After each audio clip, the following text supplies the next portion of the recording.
ആദ്യം ഇഷാൻ കിഷനെ കുറിച്ചുള്ള കഥകളുണ്ടായിരുന്നു. ഇപ്പോൾ മുകേഷ് കുമാറിനെയും ആകാശ് ദീപിനെയും കുറിച്ചുള്ള കഥകൾ. ഈ താരങ്ങൾ ജനിച്ചതെല്ലാം ബീഹാറിലാണ്. പക്ഷേ അവർ ഒരിക്കലും ബീഹാറിന് വേണ്ടി കളിച്ചിട്ടില്ല. എന്നിട്ടും മിക്കവാറും എല്ലാ വാർത്തകളിലും തന്നെ അവരെ ബീഹാർ കെ ലാൽ അല്ലെങ്കിൽ മണ്ണിന്റെ മകനായാണ് കണക്കാക്കുന്നത്. എന്നാൽ ഇതിനൊരു മാറ്റം വരികയാണ് ഇപ്പോൾ. പക്ഷേ ഇവർക്കൊക്കെ ശേഷം ബീഹാറിനെ ഇന്ത്യയുടെ ക്രിക്കറ്റ് ഭൂപടത്തിൽ ഉൾപ്പെടുത്തിയ ആദ്യത്തെ വ്യക്തിയായി മാറുകയാണ് Vaibhav Suryavanshi. Indian cricket team എല്ലാ കാലത്തും താരസമ്പന്നം തന്നെയാണ്. ഓരോ കാലഘട്ടത്തിലും മികവ് കാട്ടി നിരവധി യുവതാരങ്ങൾ ടീമിന് കരുത്തായി വളർന്നു വന്നിട്ടുമുണ്ട്. സച്ചിൻ ടെണ്ടുൽക്കർ കളമൊഴിഞ്ഞപ്പോൾ പകരമാരെന്ന ചോദ്യത്തിന് വിരാട് കോഹ്ലി ഉത്തരമായപ്പോൾ വീരേന്ദർ സെവാഗിന് പകരക്കാരനായി രോഹിത് ശർമ്മയെത്തി. IPLന്റെ വരവോടെ ഇന്ത്യൻ ടീമിലേക്കുള്ള യുവതാരങ്ങളുടെ ഒഴുക്ക് വളരെയധികം കൂടിയിട്ടുണ്ട് എന്ന് തന്നെ പറയാം.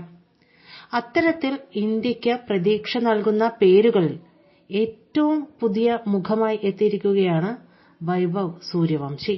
13-കാരനായ താരം യൂത്ത് ടെസ്റ്റിൽ ഇന്ത്യക്കായി സെഞ്ചുറി പ്രകടനം നടത്തി റെക്കോർഡിട്ടതോടെയാണ് എല്ലാവരുടെയും ശ്രദ്ധാകേന്ദ്രമായത്. 58 പന്തിൽ സെഞ്ചുറി നേടിയാണ് വൈഭവ് എല്ലാവരുടെയും കയ്യടി നേടിയത്.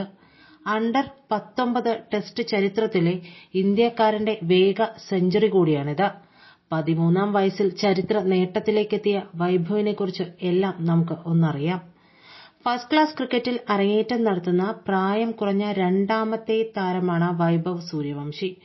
ഇടം കയ്യൻ ബാറ്റ്സ്മാനായ വൈഭവ് 12 വയസ്സും 284 ദിവസവും ഉള്ളപ്പോഴാണ് ഫസ്റ്റ് ക്ലാസ് ക്രിക്കറ്റിൽ അരങ്ങേറ്റം നടത്തിയത്. മുംബൈക്കെതിരെ രഞ്ജി ട്രോഫിയിലൂടെയാണ് വൈഭവിന്റെ അരങ്ങേറ്റം. 15 വയസ്സും 57 ദിവസവുമായിരുന്നു യുവരാജ് സിംഗിന്റെ അരങ്ങേറ്റത്തിന് ഉണ്ടായിരുന്നത്. വെറും 12 വർഷവും 284 ദിവസവും കൊണ്ടാണ് സൂര്യവംശി തന്റെ മുദ്ര പതിപ്പിച്ചത് എന്നർത്ഥം. സ്ഥിരതയും ഫിറ്റ്നസും നിലനിർത്തിയാൽ വലിയ ഇതിഹാസമാവാൻ വൈഭവിന് സാധിച്ചേക്കും എന്നതാണ് ഇപ്പോഴത്തെ വിലയിരുത്തലുകൾ. 13 വയസ്സ് മാത്രമുള്ള വൈഭവ് ജൂനിയർ ലെവലിലാണ് ക്രിക്കറ്റ് കളിക്കേണ്ടത്. എന്നാൽ അണ്ടർ-19 കളിച്ച് മിന്നിക്കാൻ ഇത്രയും ചെറിയ പ്രായത്തിൽ വൈഭവിന് സാധിക്കുന്നു എന്നത് ചെറിയ കാര്യമൊന്നുമല്ല. ആധുനിക ക്രിക്കറ്റിനൊത്ത ശൈലിയിൽ കടന്നാക്രമിച്ചു കളിക്കാൻ യുവതാരത്തിന് സാധിക്കുന്നുമുണ്ട്. ഹേമൻ ട്രോഫി ജില്ലാ ട്രോഫിയിൽ 8 മത്സരത്തിൽ നിന്ന് 800 റൺസെടുത്താണ് വൈഭവ് എല്ലാവരെയും ഞെട്ടിച്ചത്. ബീഹാറിലെ ഒട്ടുമിക്ക ടൂർണമെന്റുകളിലും മിന്നിക്കാൻ വൈഭവിന് സാധിച്ചിട്ടുമുണ്ട്. വിനോ മങ്കാദ് ട്രോഫിയിൽ 5 മത്സരത്തിൽ നിന്ന് 400 റൺസാണ് വൈഭവ് നേടിയത്. അടുത്ത രഞ്ജി ട്രോഫിയിലും താരം കളിക്കാൻ സാധ്യതയുണ്ട്.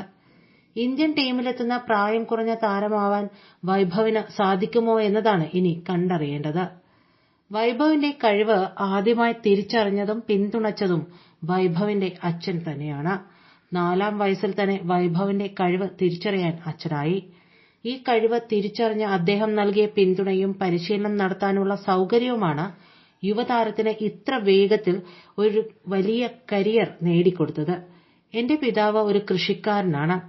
എന്റെ ക്രിക്കറ്റിലെ താൽപര്യം തിരിച്ചറിഞ്ഞ ഒരു ചെറിയ ഗ്രൗണ്ട് എനിക്കായി നിർമ്മിച്ചു നൽകി. അവിടെയാണ് ഞാൻ പരിശീലനം നടത്തിയത്. എന്റെ അയൽക്കാരായ ചില സുഹൃത്തുക്കളും പരിശീലനത്തിനുണ്ടായിരുന്നു. അവരെ വിളിച്ച് എനിക്ക് പന്തെറിഞ്ഞു നൽകാൻ അച്ഛനാണ് സുഹൃത്തുക്കളോട് പറഞ്ഞിരുന്നത്. അവിടെ നിന്ന് തുടങ്ങിയതാണ് ഇന്ന് ഇവിടെ എത്തിയത്. അച്ഛൻ തന്ന ധൈര്യമാണ് ഇതുവരെയുള്ള വളർച്ചയ്ക്ക് ആത്മവിശ്വാസം നൽകിയതെന്ന് വൈഭവ് പറയുന്നു. അടുത്ത സൂപ്പർ താരമായി മാറാനുള്ള കഴിവ് തനിക്കുണ്ടെന്ന് ഇതിനോടകം തെളിയിക്കാൻ വൈഭവിന് സാധിച്ചിരിക്കുകയാണ്. സച്ചിൻ ടെണ്ടുൽക്കറിനെ പോലെ ചെറുപ്പത്തിലെ മികവ് കാട്ടി അതിവേഗം സീനിയർ തലത്തിലേക്ക് വളരാൻ വൈഭവിനായിട്ടുണ്ട്. എന്നാൽ പൃഥ്വി ഷായെ പോലെ ചെറുപ്പത്തിൽ തന്നെ ഇന്ത്യൻ ടീമിലേക്ക് എത്തിയെങ്കിലും ഫിറ്റ്നസ് ശ്രദ്ധിക്കാതെയിരുന്നാൽ കരിയർ നശിപ്പിക്കുന്ന തരത്തിലേക്ക് തന്നെ വൈഭവ് മാറിയേക്കാം. പക്ഷേ അങ്ങനെ ആവാതെ ഇരിക്കട്ടെ എന്ന് നമുക്ക് പ്രത്യാശിക്കാം.